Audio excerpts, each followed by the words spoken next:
Would you like to earn sats back on the purchases you were going to make anyway? With the Fold app and Fold Rewards debit card, you can. With popular retailers, restaurants, and online merchants like Amazon, Old Navy, and Under Armour, with some offering up to 17% back in Bitcoin, what better way to stack sats than with Fold? Use the link in the description and you can earn $25 just for signing up for the Fold Spin Plus debit card today on foldapp.com or find the Fold app on the App Store or Google Play.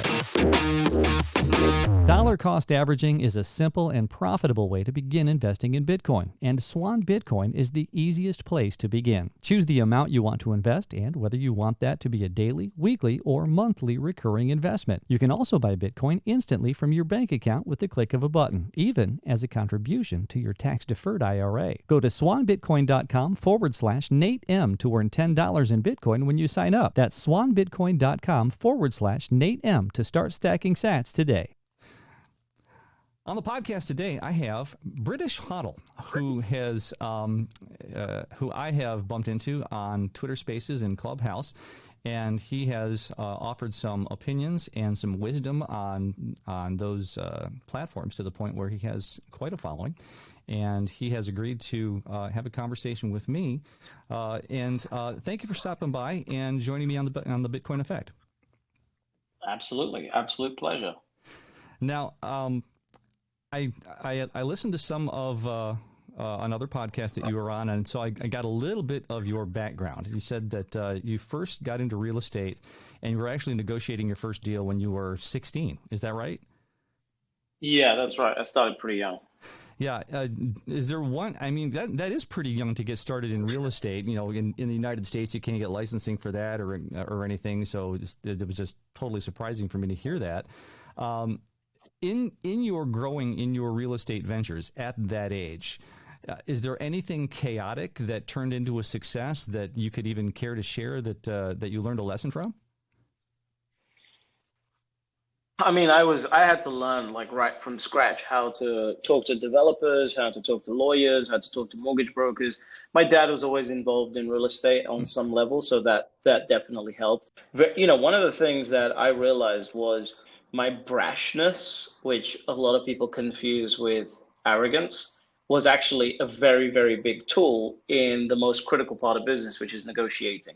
So yeah, you know, one of the things that for me was the ability to walk away from a deal, and that arrogance, so to say, and brashness helped quite a bit. And very quickly, I was able to negotiate deals that other people in the team that my dad was working with just weren't able to do. Because for me, it was like, either we're going to do this deal, you know this makes sense, and I know that your back is against the wall if you're a real estate manager, because I know your numbers better than you do.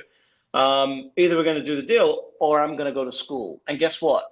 If we do the deal, I'm going to school anyway. So what do you want to do? You know, it's not going to make a difference to my life, whereas I could sell 15 units for you in the next 2 weeks. That's a huge skill, because there are not a lot of people that are willing to walk away from a deal, especially in their first couple, because they're just afraid of losing the commission or losing the profit that they have that's on the table. And so to be able to just walk away, that puts that confidence gives you a lot of power when it comes to negotiating. And if you get one thing out of this, that's a great tidbit right there. So that's good stuff. That as you were in your real estate and developing, you were also digging into gold and silver, and you thought that, in your words, Bitcoin was shit. And until you were walking through the park one day and you were listening to the Bitcoin Standard. Now, I have to ask, before you actually kind of go into this story, if you thought that Bitcoin was shit, then what prompted you to listen to the book? Like I bought Bitcoin. I bought about $2,000 worth of Bitcoin a few years ago. So the best friend of mine, because we were like, you know, well, fuck it, let's just see what happens.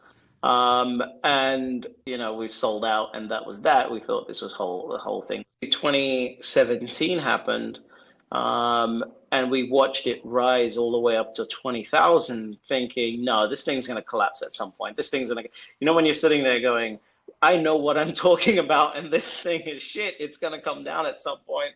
And then obviously our, you know, fears or expectations were proven right, and it did have a big crash.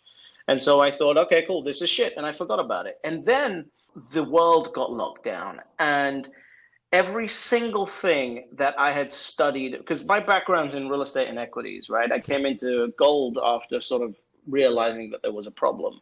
But every single thing that the gold people that I look up to, that I'm friends with, said would happen to the world, and then gold would reprice, happened, and gold didn't do anything. Yeah. So I follow the money. Like that's always been my thing. Follow the money. And, I started hearing these rumblings of gold 2.0 arguments and things like that. So I had to learn about it at least to see whether I was missing something. And it turns out that I was. Wow.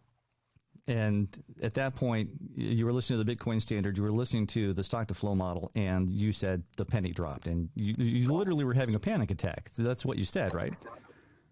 Yeah, the penny dropped. I bought 50,000 pounds worth of Bitcoin on my walk back from the park to my home. That's dedication. Just pulled out your phone, made the purchase, and that was the beginning. And then within a very short period of time, I increased my allocation significantly based on the portfolio. So by about April is when I had a significant portion of the portfolio in there. And then that further increased into like November. And then I divested of gold completely in November. You were in a conversation, and you said something that was a position that not a lot of people agree with. And I wanted to kind of dig into this because obviously there are the people that are in the Bitcoin community that think that Bitcoin is going to be the standard, that the dollar will either cease to exist or it won't be a value enough to be a world reserve currency. You disagree with that. You think that the dollar is still going to exist, even with Bitcoin being a major part of the economy. I got to ask, if a lot of people think it's just absolutely going to go through inevitable hyperinflation. So can the dollar heal or regenerate, or do you think that that's not actually going to happen? Explain that position for me a little bit, can you? Yeah, look, I think that there is a major difference between money and currency and store of value and utility. And Bitcoin has the potential to have both. But I think from a government perspective, I'm not on the side of the argument which says that governments are going to disappear and nation states will be no longer and things like that. I think nation states will be greatly reduced in power and influence, but I don't think they disappear. And likewise, I think that the US will still be the leader in this new world that we go into. And as a result of that, the US will not want control over a currency, over its currency. So I think the US dollar will exist. I think it may shapeshift, it may change, we may get a rebalancing. But I think a lot of people underestimate how long this can last. And I think that anyone who thinks the US is going to collapse in the next 5 years is probably very mistaken. Oh, I would agree with that. I don't think that the United States is going to collapse in 5 years. I think there are way too many. I think there are way too many arrows that are still in the quiver, because I think that many people don't recognize that the United States and its currency are also supported by the IMF and many nations that hold dollars in their vaults, and they need those dollars to retain their value as well, because they have to exchange on the commodities market, specifically energy. So I don't think that there is I think a lot of people are short-sighted when it comes to the weakness of the dollar and the structure that surrounds it. No, I think that the pervasiveness of the dollar in terms of the worldwide economy is so big that, in fact, I don't think anybody would want to see a world where in a 5-year span, the US dollar collapses and is no longer being used around the world. I think that would be a scary world. I think it's better for the world that we are stepping in. And at the end of the day, I don't know what's going to happen, and neither does everybody else. We're all sort of just talking about what we think is going to happen, right? But I think it would be better and a safer world where Bitcoin sort of continues its adoption curve and it continues growing as a reserve asset. And then 30, 40, 50 years down the line, if there is an opportunity for the US dollar to be replaced by Bitcoin, then maybe that is the best option. But I think that Bitcoin, at least from an international perspective, will allow the US to extend the dollar influence alongside Bitcoin, and I think that's good for the world. I need to ask you to speculate for a little bit, because I found myself asking this question because the Great Reset keeps coming up in news cycles, and I had to ask, what is it? What is the Great Reset? I mean, I'm like I said, asking you to speculate as far as what the steps are concerned, and what is happening in the halls of the IMF and government to affect this thing that is the Great Reset. Can you kind of give me a clue as far as what you think that actually entails? Yeah, my ears perked up when during COVID, there was a campaign that we need a Bretton Woods renegotiation. And when those words started showing up in the IMF and the World Bank, that's when my ears started peaking up and realizing that, yes, even if this is, this clearly is a major health pandemic, but it's going to be used as something else to create a new world that we're stepping into, because the current world is heavily orientated towards the US, and these quote unquote powers that be want to even out the powers a little bit and allow more fairness across some of these economies and these currencies. So for I think we're going to see the destruction of cash. I think we're going to move over to CBDCs. And I think that's going to happen in a very, very quick fashion, with banks sort of shutting doors and your bank account being transferred to the federal. I think this is already being laid down and planned out. And that's what I think the Great Reset sort of is. And I think that new currency, this new sort of dollar, it will still be called a dollar, but it will just be a new dollar with a new basket of currency values. And I think that'll be very swift. I don't think you can motivate people to choose one or the other. I think you literally have to say, right, banks are shutting down, and log into your Federal Reserve wallet and all of your money is safe. Edward Snowden actually tweeted earlier this week that CBDCs are effectively crypto-fascist currency because it gives way too much power to a central authority, specifically in the United States case, the Federal Reserve. And we've also talked about the on-ramps and off-ramps to Bitcoin, and whether or not you can even use a CBDC to purchase or to convert into Bitcoin or any other currency for that matter. Is that a reasonable fear? Personally, I think that's an unreasonable fear. Now, could it happen? Yes, but the US is pretty good at allowing, different investment classes and different asset classes to come up. Like, look what they've done with Bitcoin. Everyone's worried about, the US banning Bitcoin. And every week there is a prominent US politician talking about the fact that we don't want to ban this and this is amazing and it's going to be great. So, I personally don't see that as a big thing. Could it happen? Sure. I certainly don't like the ideas of CBDCs, but again, my job is to follow the money and not sort of try and put my own beliefs on what's happening. Okay. All right. Changing tack again. You said, and I really need to struggle with these ideas with you on this one, because you talked about how Bitcoin itself can actually cause a spiritual change, for people to become more friendly, for communities to gather together better. And I'm in this Christian thought mindset to where the quote, the love of money is the root of all evil, and that the human condition doesn't change that easily, especially when you're talking about something that doesn't have a personality, it can't express a position, and so it can't really persuade people to be better people. So kind of expound on those statements that you made.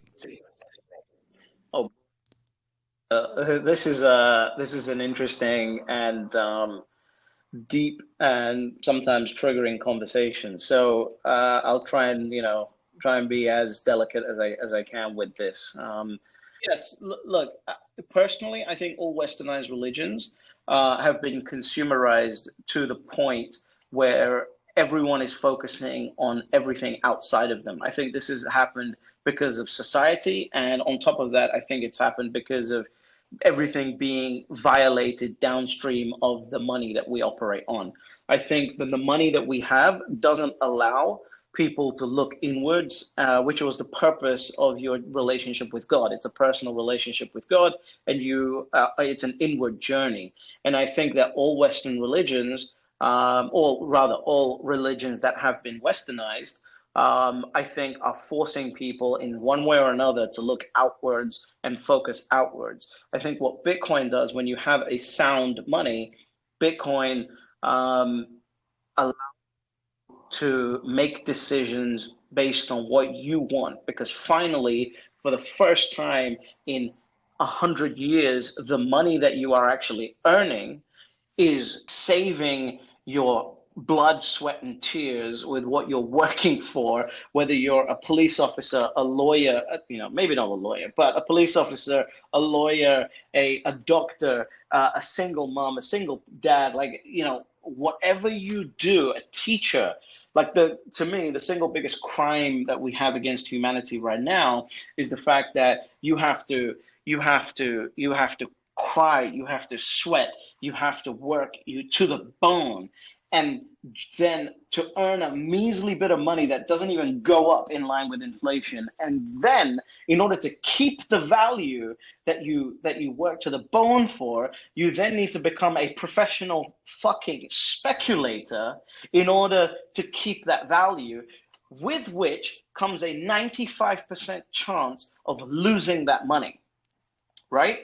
That to me is the biggest crime against humanity right now. And I think that once the money is fixed, and once somebody knows I'm going to work for 10 hours, I'm going to get paid, and I can actually store that value without having to worry and become a speculator or anything else, now I can search inwards for what makes me happy. I don't need to go to Gucci and buy a fucking belt to make me happy. I don't need to go and buy another car. I don't need to go and drink too much alcohol. I can actually care about the people around me, and I can actually focus on what matters to me.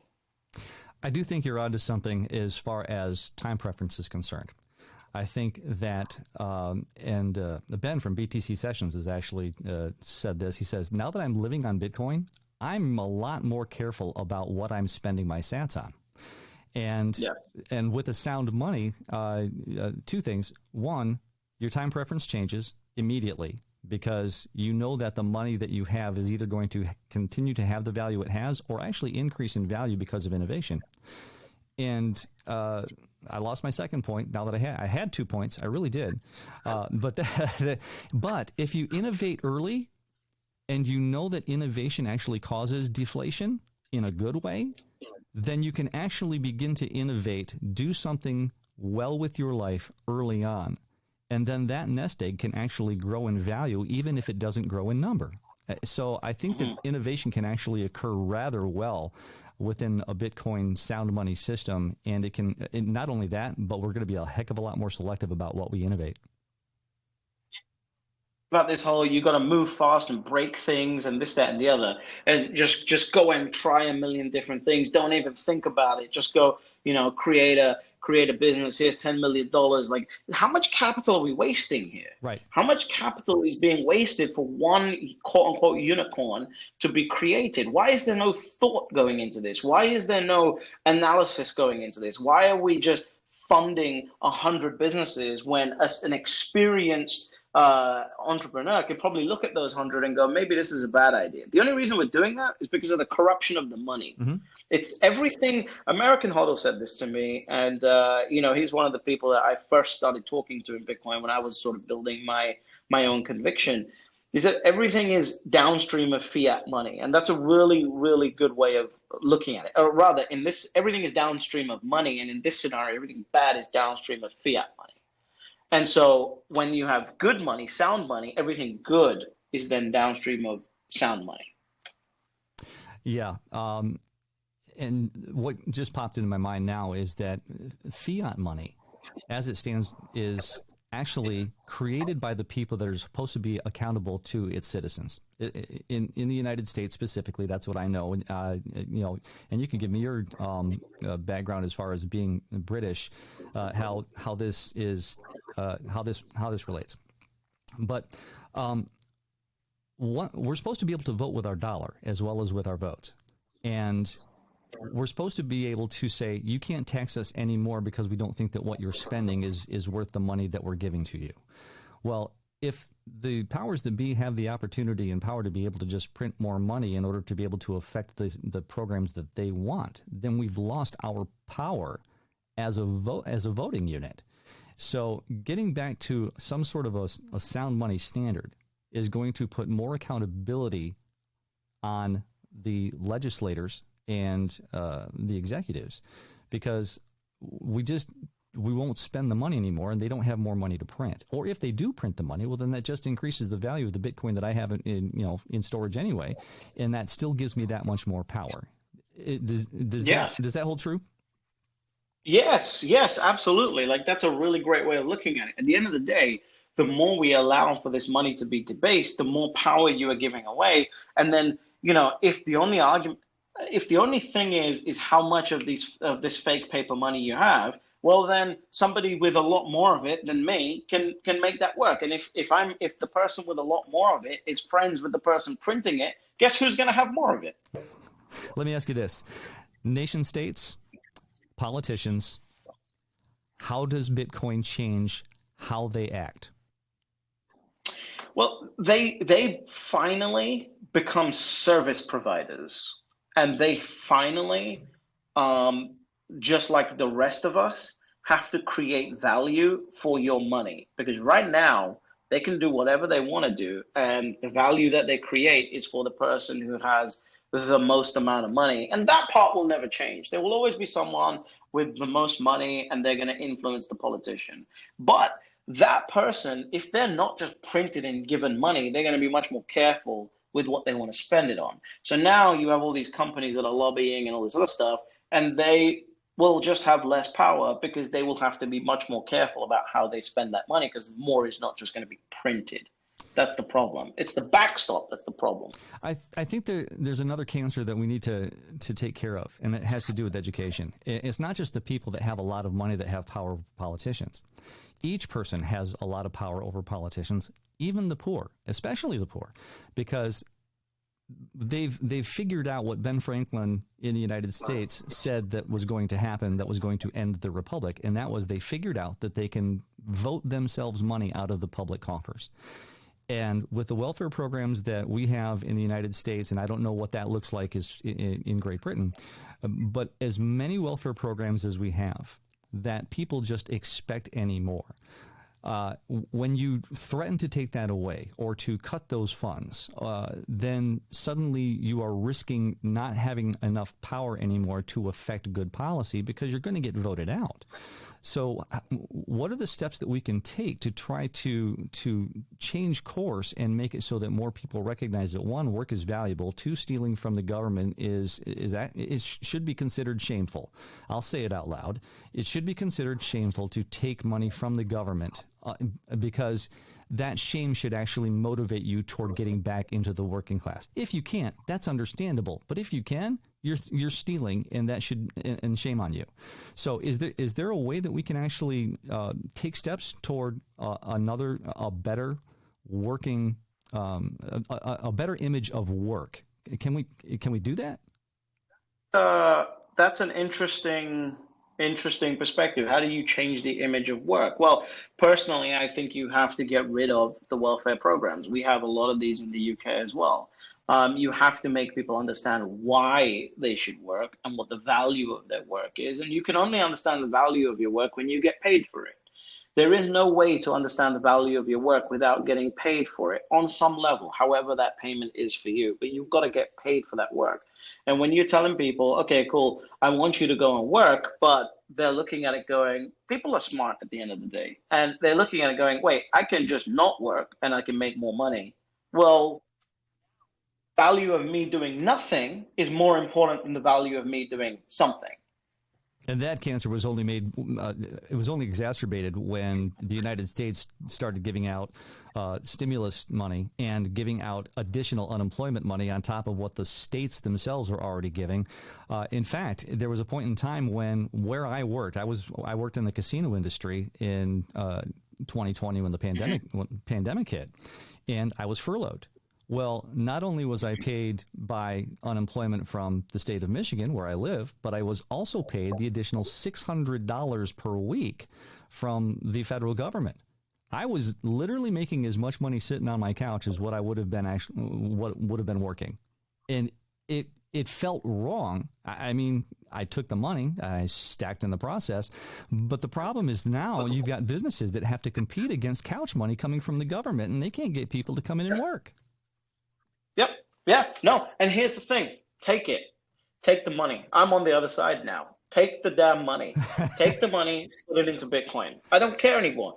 If this system is that corrupt, take the money. Take the money, put it into Bitcoin. Because you can stand outside with a fucking sign and protest all you want. No one's listening.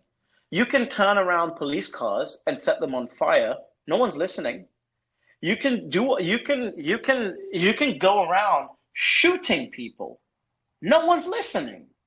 The only thing that people understand in the system that we live in today is you take the money, you put it into an asset, you get rich, and then you pay the person to do what you want them to do. That's the language they understand. That's reasonable advice. And actually, like I said, that's exactly what I did. There was no reason for me to not stack sats because I didn't have to drive 40 minutes to work anymore. So there's gas money that I didn't have to spend. And there were a lot of things that I didn't have to do. Didn't have to get the shoes shined, didn't have to get the suit pressed. Hey, I've got plenty of money that I can go and throw into Bitcoin. So that's excellent stuff. We've covered a number of different things. I appreciate that you've chosen to come on to the Bitcoin Effect. Any last thoughts that you have to the person just coming into Bitcoin, or the person that, right now we've had quite a run up that would actually consider selling their Bitcoin? Just give them the straight up gospel as far as what they need to do. Yeah. Yes, I have several words for those people that would consider selling their Bitcoin at this moment in time. You are a fucking moron if you are thinking of selling your Bitcoin at this time. You have got an opportunity to hold the hardest money and the hardest asset that has ever been created. That doesn't mean the stock market is bad or anything like that. I'm still a part of all of these other investment classes, but especially if you are at the bottom end of the economic scale, this is your only chance. And if you've got two choices, you get stinking poor, where you have nothing, and then the government's going to look after you, and your life's probably going to get slightly better because you have no stress of managing all the stuff that you have a little bit of, right? Or you get stinking rich, and then you can buy escape velocity. So you got two choices, and right now you're holding an asset that's going to give you freedom one way or another, and you're thinking about selling it at this moment in time. I think you need to do work. I think you need to stop watching YouTube videos, stop listening to Twitter, stop going on Clubhouse, stop listening to people, do the damn work, read the books, do the research, understand what the asset that you are holding is, and then panic, especially if you're at the bottom of it. And if you don't have one Bitcoin, you need to panic as hard as you can and understand that you are sitting in a moment in time that you are never, ever going to get back in your history. More importantly, not only are you never going to get it back, your children are never going to get it back, and their children are never going to get it back. So the actions that you're taking today are going to impact your future lineage forever. People don't understand how important this is.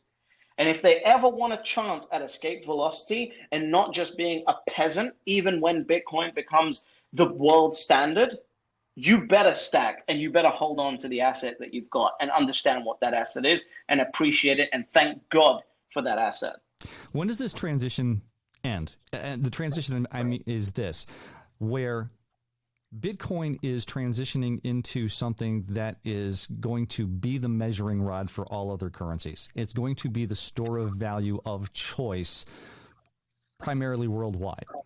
When do we transition from investing our money into, or investing is the wrong word, but taking our money and converting it to Bitcoin and holding it and making sure that we have as much Bitcoin as we have? When does it occur that we can actually finally consider looking at other investment options? Those of us that are just hodling for dear life because we know that this transition is occurring. So when do you see that? And I'm not asking for a year. I'm asking for an ideal or an occurrence or series of occurrences to where we're actually beginning to innovate carefully, and there's a reason to actually take my Bitcoin and let somebody else use it in capital for the innovation that they're producing. What needs to occur before you would even consider doing that?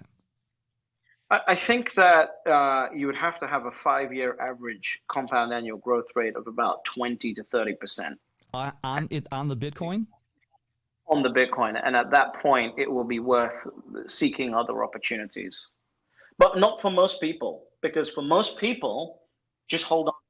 Point. For professional investors that are used to seeking out value and making investments, at that point might become worthwhile to do that. But for the average person, you probably never need to do it because this thing is designed to go up forever, right? And that's and again, when people go, how is it designed to do the work? Do the work and understand what you actually have possession of, and then you'll stop trying to look for the shit coins and the NFTs and the other speculations and all this other shit. Understand the asset that you are actually holding. And for somebody like me with my background, I think it's somewhere around a 5-year average, 20 to 30% CAGR, and then there'll be other opportunities. All right, you've opened a can of worms because I think I know what your opinion is on this, but I want to just kind of express mine. I think as far as NFTs are concerned, first of all, my position is I got no reason to even consider looking at them because either one, they are much like the art community where you're just kind of taking money and putting it in, parking into something for purposes, for tax purposes, which I don't understand because I've never had that kind of money.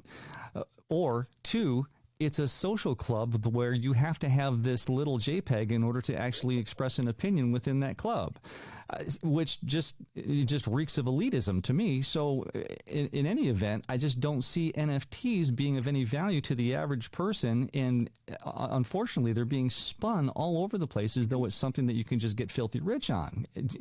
Tell me I'm right on that, please. I think you are about 60% right on it. Okay. And here's why. I was completely against NFTs as well. My Twitter friend Jason Williams, going parabolic, was telling me about NFTs because he makes tons of money out of NFTs and buys Bitcoin with it.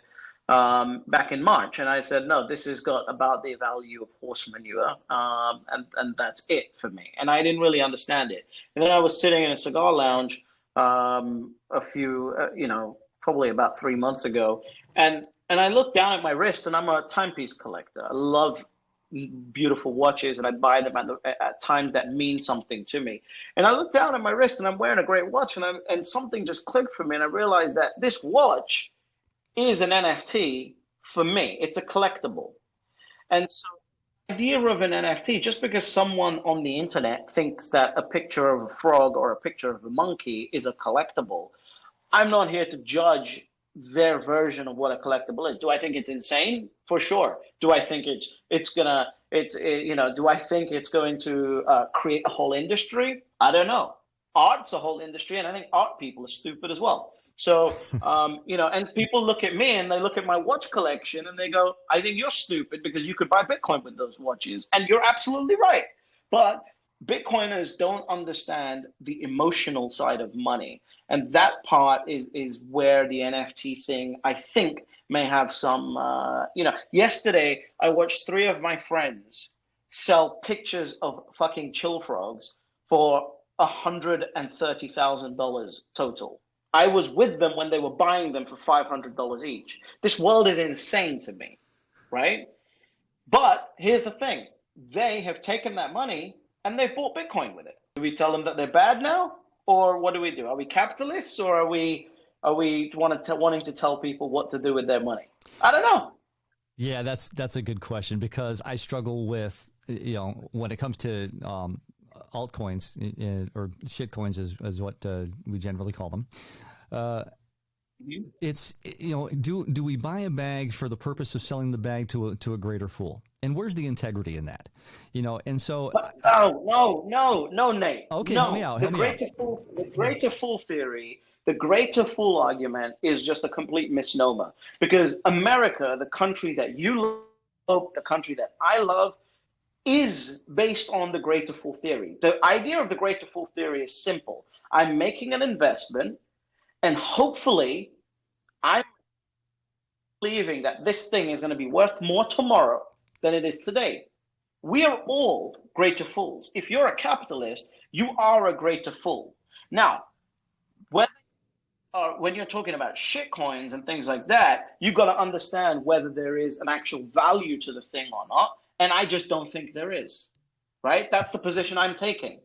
Someone else, like Raoul Pal, for example, I'm like, a lot of Bitcoiners hate him. And I'm like, at least he's putting his money where his mouth is. Because most shitcoiners that I speak to, they'll go on about, Bitcoin being shit and Ethereum being the thing. And they'll have 20% of their money in Ethereum and 80% in Bitcoin. At least Raoul has put his money where his mouth is. I respect that. At the end of the day, capitalism is about, you not having to fight so that you can exercise your opinion through the capital that you have. That's what it is. You get to put your money on your idea, and I get to put my money on my idea. And at the end of it, we'll see who wins. That's what capitalism is. You have the right to make and lose money. Okay, I suppose that my integrity bent, it has to do with, I just feel like a lot of those coins are just plain out fraudulent. They really have no future. They know they have no future. They are. And yet they're shilling them out to the public as though they're going to somehow make them rich. That's the integrity issue that I struggle with. And I thank you for actually bringing that greater fool perspective to me, because I hadn't really thought of it that way before.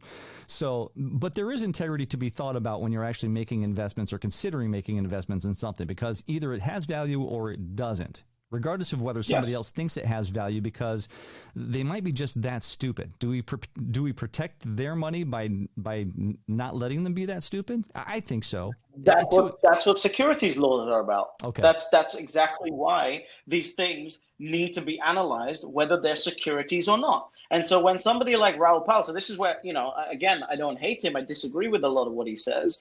But when he says, these stupid laws of what is a security and what isn't, well, what do we want? We want the Wild West back? We want people just rolling around on horseback shooting people? Or do we want the actual innovations that we've got in place where people sit and analyze, is this financial product a security or not? And can people invest in this or not? Because most people are stupid, and most people, and particularly most people at the bottom end of the economic scale, do not have the advisors, the knowledge, and the experience to ascertain whether these things are good investments or not. Now, the capitalists now will attack me and say, oh, but you just want to baby people. No, there is no pure version of each of these things. You have to understand the rules of the games that we play, and there are such things as securities laws. And I agree, these things look like securities to me, so they need to be registered. And at one point, the SEC is going to do that. And on the other side, we'll see whether there's any value left or not. Okay. So, and you've touched on a point that I agree with, which is we still need laws because there are still bad actors. And I'm just going to briefly touch on this, because there are some people in the Bitcoin community that think that just governments are bad, all taxation is theft, and we can operate without a state. With which I they're morons. Completely disagree, because I think James Madison said it best. He said, because men are not angels, we must have governments in order to rein in those proclivities. And the SEC and securities laws, I think, is just one example of the fact that, yes, the love of money is the root of all evil, and a lack of integrity in people's hearts is what causes other people to be defrauded, and we need to make sure that there's something in place to make sure that they're protected.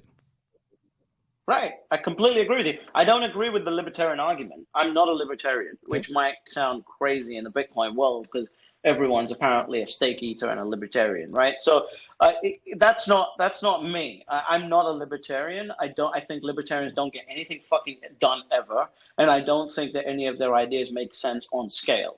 So I think that there will have to be laws. I think that the problem that we have with the institutions that are enforcing the laws that we have today, there are definitely some laws that have overreached as a result of the system that we live in, and I think those need to be rewritten. But the basis of capitalism and the laws that sort of govern capitalism in America are pretty fine. The problem is that fiat money has corrupted the very institution and the people that are enforcing these laws, and that's the problem. I totally agree. And just to kind of put a final nail on the point, it was Thomas Sowell who said that capitalism requires a set of rules in order for it to be able to operate. And Yes. like I said, between the SEC and between fraud laws and what have you, those are absolutely necessary, which requires a state or a governing body to be able to first determine what those laws are, and second, to be able to execute and enforce consequences of not abiding by them. Look, you have to have rules. Like, I don't get it when people want to live in a ruleless society. It's like nobody wants to do that. You have to have rules. Again, a lot of those issues I think are distractions from the main issue, which is the money itself is corrupted.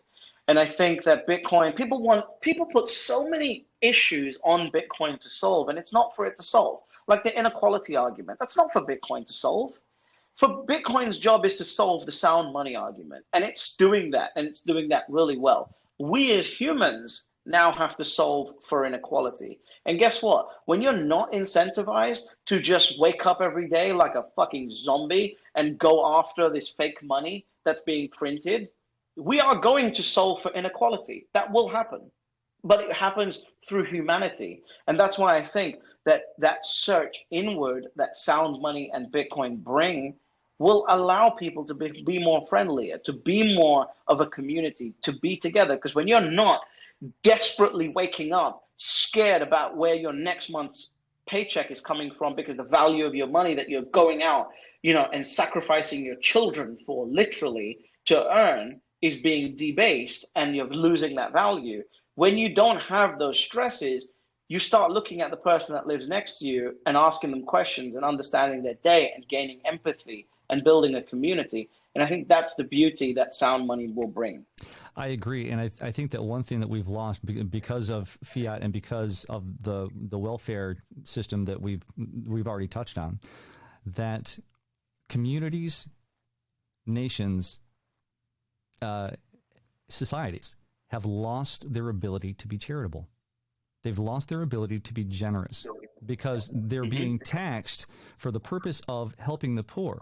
Well, but who are they, and why is it the government that gets to determine what charities or what charitable groups get that money? Why is it that we just can't be generous enough to pull money out of our pockets and go, I want to help this group of people with this malady or with this need so that they can be the better for it? Why do we need a government to be involved in those issues?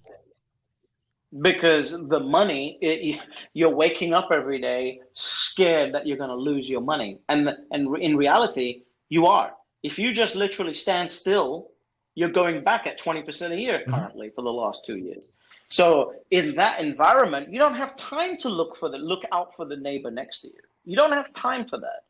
So once Bitcoin fixes and, quote unquote fixes and adds some more balance to the world that we live in, and people start having time to look inwards, that's when it will happen. Now, this is a long thing. I'm not saying this is going to happen in the next 5 years. You shouldn't be investing in Bitcoin now just for this one goal. You should be investing in Bitcoin because you should understand that if you save your money in Bitcoin, it's going to grow in value and it's going to revalue all the money that's been printing. And so therefore you will be stinking fucking rich. And that's step number one. Because up until now, you haven't had the money to influence the ideas that you want to influence on the world.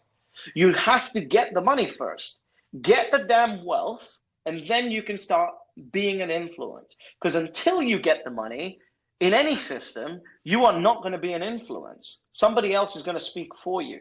Once you have the money, you can start speaking for yourself. And that's the power that Bitcoin gives you. This is my biggest fear right now, with everyone understanding the philosophies of Bitcoin and everything else, and then saying you should just DCA $100 a week. You should be fucking panicking that there is not enough Bitcoin for you to buy. When somebody like Michael Saylor has got a $500 million treasury and invests 3.3 billion inside of 1 year because of his brain and ingenuity of understanding finance to borrow more money at a 0% interest rate for one of his deals, he's got so much Bitcoin out of the market that you could have bought.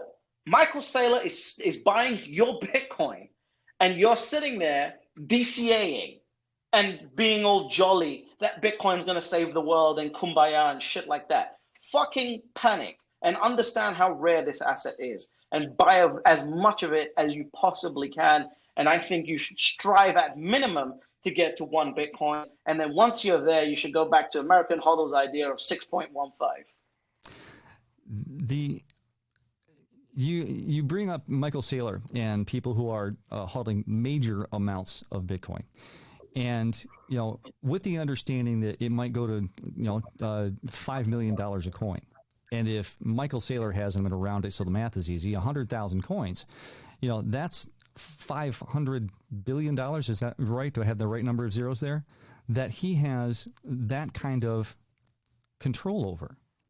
Is it necessary for us to find out what his political ideals are, or any whale for that matter, so that we know that because that's a lot of influence on policy worldwide with that kind of money.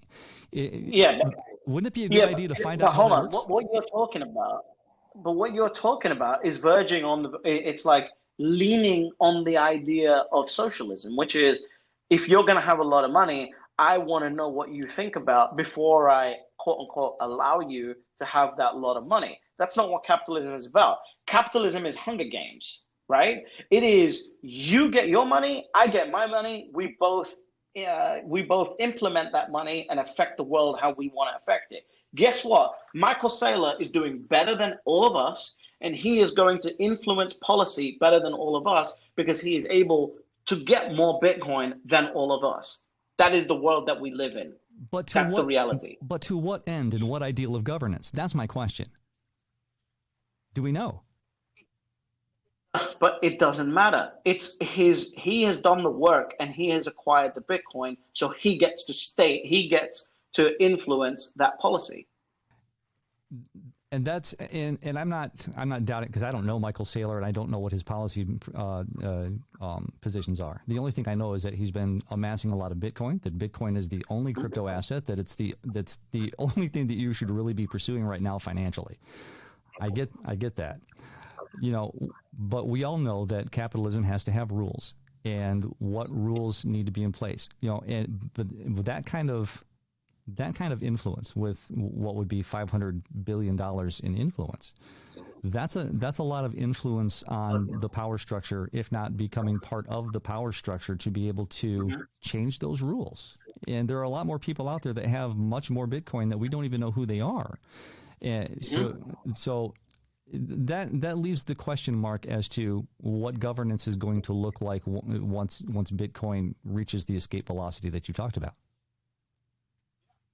Oh, welcome to capitalism. That's what capitalism has always been. The winners write the rule books. That's what it's always been. And the problem now is that the people that should have lost look like the winners. Whereas in a sound money world, the winners that should have been winners will be winners, and they will write the rules. Right now, the problem you have is the clowns that should have lost are writing the rules. Yes, but then you have. I'll go on to the big tech, and you talk about the amount of influence that they have, not only monetarily but also with messaging. Yeah, and it seems as though they've utilized capitalism in order to try to affect socialism, to shut the door behind them so that no one else can be successful behind them. Why? And so if I'm right in that regard, then why wouldn't we think that those who are holding Bitcoin, even anonymously to that level that I've talked about earlier, wouldn't have the same goal? They might be a socialist. Yeah, you're absolutely right. There might be someone who has 500,000 Bitcoin that has a socialist dream for America. You're 100% right. But here's the difference. They will have taken the risk to acquire that Bitcoin, and now they have the right to win. The problem with these social media companies is there's been an environment over the last 25, 30 years which has allowed them to win in an environment where they maybe should have lost. They are getting free capital at 0% interest rates given to them to influence whatever the fuck they want to do. And it's not, you don't know who's behind that decision making. You don't know why that decision making is happening, and they're able to influence it. I don't think that's fair. I think it's much more fairer if somebody like that 500,000 Bitcoin holder socialist who took the risk with capitalism to get his Bitcoin. I think it's much more fairer for him to have an influence over the rules, not the social media companies, because they've just been given free paper money to influence the world in which they want to do it in. So that's not really winning. I don't know whether Facebook would have lost in a sound money world. I think so. I think Facebook would have lost in a sound money world, because guess what?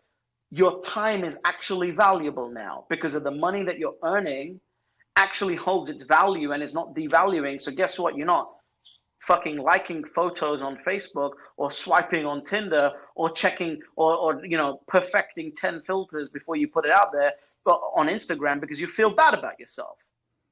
Like, I think that these platforms would have lost in a sound money environment. But from a capitalist perspective, the person who wins gets to influence policy. It's very simple. That may be the case, and I'm going to push back a little bit, but isn't it true then, though, that this hypothetical, this is all a huge hypothetical that we're kind of going over, but I'm enjoying the conversation. Yeah. You've got this 500,000 Bitcoin holder. Unless they were one of the developers early on, they also would have utilized a fiat system in order to have obtained the amount of wealth that they did when it comes to Bitcoin. So are they really any different than the guys in big tech? And if they are this socialist that we talk about, well then, and they use capitalism to get to their wealth and affect the ideal that they want, then what's the future of capitalism? I think that at 500,000 Bitcoin holder who happens to be a socialist who was given, let's say, government free money in order to build their wealth, and then they got into Bitcoin, right? I think that the very fact of Bitcoin becoming that big changes people. Once you get into Bitcoin, you stop thinking about investing in tech stocks, for example. You stop thinking about investing in real estate, for example. So I think the very mere ownership of Bitcoin changes you. And I don't think that there will be a communist that holds 500,000 Bitcoin and then stays a communist. I think that the actual ownership and understanding of Bitcoin changes that. And if you don't understand it, then guess what? When you have all that power, you'll start spraying it around just like people do now, and you'll go bankrupt, and you'll deserve to go bankrupt, and there will be no backstop, which is the problem that we have today. All these people that are promoting socialism are using this fake money to promote socialism, and then when they lose it because nobody actually wants to buy it, they'll just be given more to shove it down people's throats again, right? So that doesn't happen. And I think that somebody who makes a misstep with Bitcoin in a Bitcoin orientated world loses their Bitcoin, and they get to never ever buy it again. So people start becoming a lot more careful about what they want to do and say. All right. That's good stuff right there. And another thing that you said, and there's just one word, and was this: ownership. Because socialists and communists, they don't even believe in ownership of anything. You'll own nothing and like it. Yeah. Well, when there's ownership and there's the lack of ability to confiscate, because if you this is rather morbid, but if you kill the person that you want to be able to control, then you're not going to be able to obtain the wealth that they had, because you just killed the passwords that they had in their head in order for you to get that wealth. And so, I totally agree with you, because once you have ownership that is inconfiscable, then you have something that will keep people from being able to affect a socialist economy. And that was a great point right there. So thank you for that. Yeah, listen, that's the problem that we have right now. The problem that we have right now is that people don't have ownership. People at the bottom of the economic scale don't have ownership in the very country that they're supposed to care about. Mm-hmm. So how do you expect them to care about it? They're not protesting, Silicon Valley. They're protesting in their own streets and backyard, right? They're burning buildings in their own backyard of a community that they should care about. Why is that? Do you think if their family owned a business in that community that they'd be doing that? I don't think so. Do you think that if they owned a piece of the American stock market, they would be doing that? Do you think there would be Occupy Wall Street if everybody owned a piece of the stock market? I don't think so.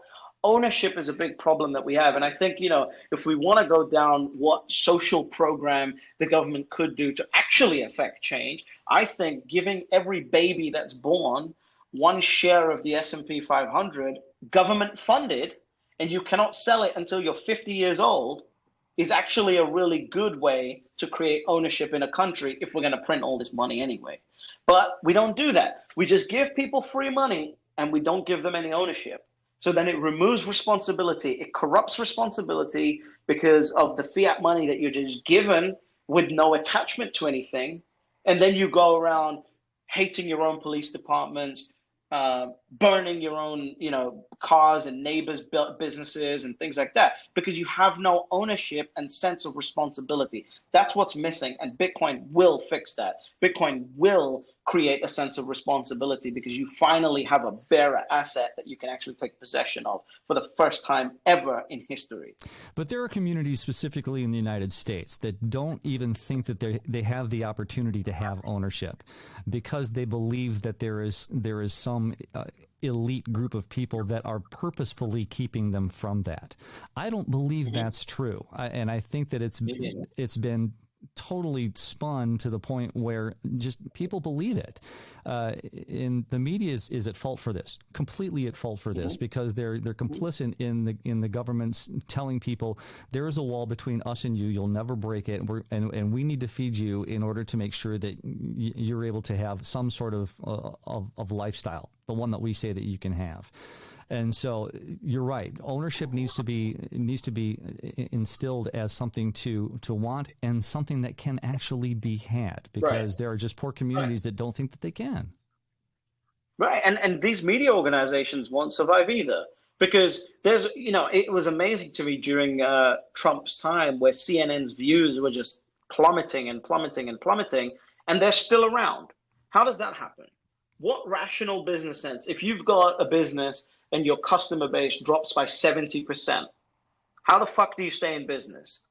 That's only possible because you live in a fiat money system and you can borrow money at 0% interest rates from your friends. That's it. So when you've got a sound money environment, your business gets rebalanced. You start becoming much more responsible. And those media organizations are going to have to start serving the people and not their shareholders. And that's a problem. And you know what the funny part is? The people in that scenario become shareholders. They don't even recognize that they already are. I mean, many people that have jobs, that have these careers, that their companies offer them benefits, they don't even recognize that, hey, listen, I can contribute 6% of my income to a 401k and they're going to match 50% of that. That's free money. Well, where do you think that 401k is invested except for into the companies that you say are evil? This is the part that I don't understand, that they don't get past that thought process that companies are evil. Well, you're invested in them and you're trusting your future in that 401k so for them to be successful. So you want to tax them more? You want to make sure that they have more regulation? I don't get it. I'm not really talking about those people. I'm talking about the people that don't even have a 401k. That's true. That's the people that I'm talking about. They need ownership. Those are the people that are feeling disenfranchised. Those are the people that are, and we can all say as capitalists, oh yeah, but you can just work hard and get the result you want. Like, no, you can't. Not when I, as a business, am getting 0% interest loans for no reason to stay alive, because I should be going bankrupt, right? And I should be revolving my assets to more people so that they can have an opportunity if I fail. That's capitalism. We don't have capitalism right now. What we have is some fucked up version where it's a cross between capitalism, or the illusion of capitalism, and some form of socialism where you just get given money even though you're dumb and you don't know how to run a business just because you had a good credit rating for the last 20 years. Everything's changing so fast. Like the average time in the S&P is now down from 60 something years to 15 years. So we've got to bring this back where people can, not be given free money. They have to be responsible for their decision making, and that will allow people that don't even have 401ks right now, don't even, and feel like they are literally being held down. And you and I know that they're not being held down, but I can understand why it feels like that with the corrupt money system that we have, right? And it doesn't look like it. What it looks like is, oh, that person who owns that business is holding me down. But they don't understand because they've never been taught, because they go to school to become retards and not actually learn anything, that it's not the business owner, it's the money. Because they don't get taught anything about economics, they don't get taught anything about finance, they don't get taught anything about investing, they don't get taught anything about wealth. So they get taught to be lemmings, and then the lemmings are now reacting and we're going, you shouldn't be a lemming.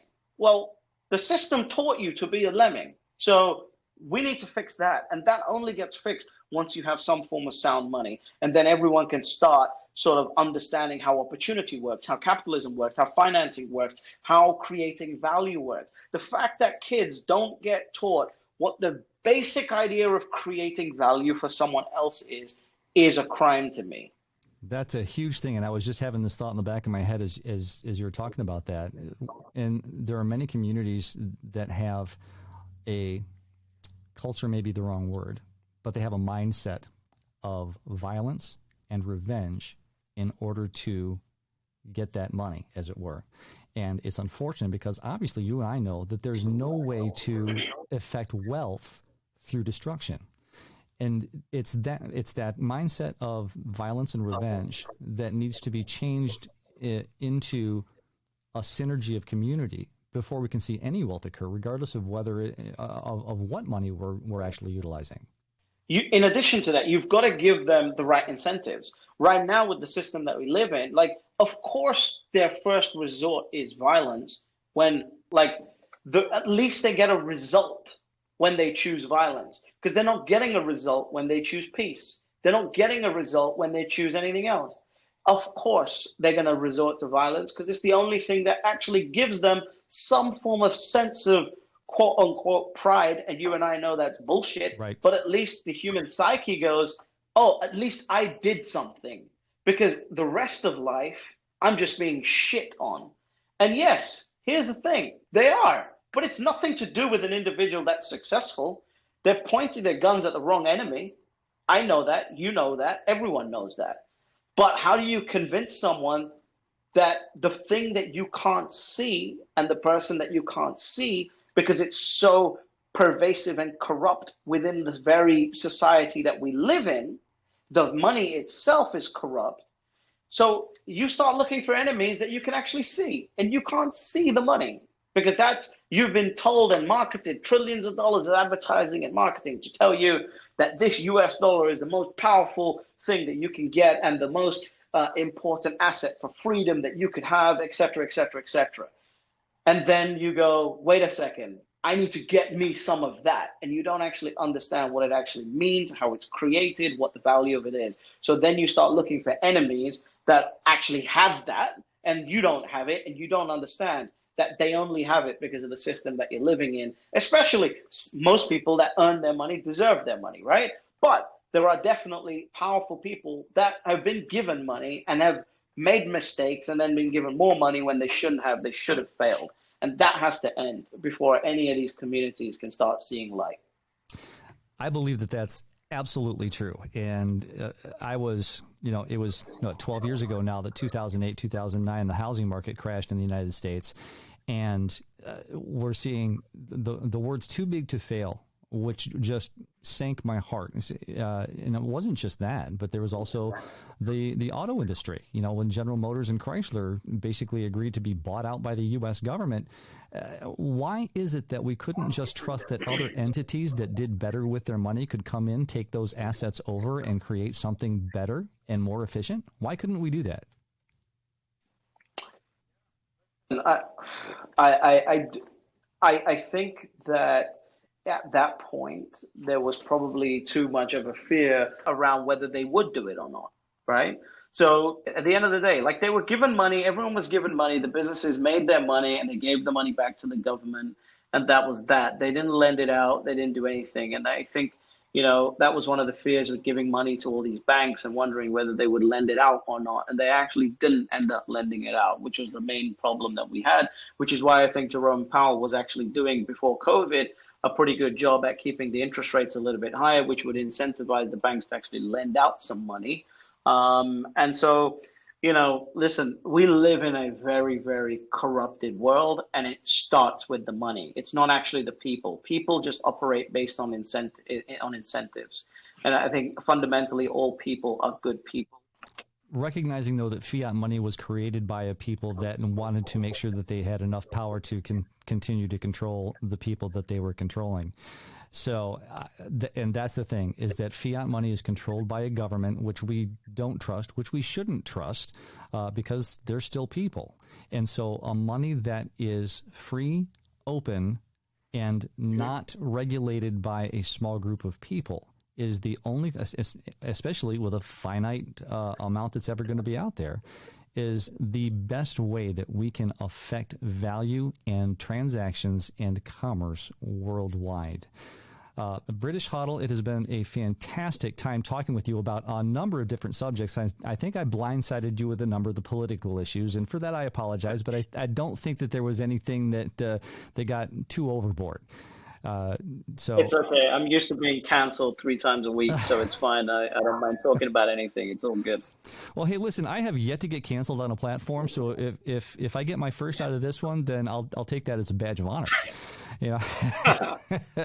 But you have been very gracious with your time. It's been fantastic conversation back and forth. And I look forward to seeing you on Twitter Spaces more often and having those conversations as well. But you have been a fantastic guest, and I can't wait for other people to be able to hear your opinions on what we've talked about. Yeah, thank you so much. It's been a pleasure. And again, a really good conversation. I'm glad all the twists and turns that it went in. I am as well. And I hope hopefully we'll have an opportunity to do it again.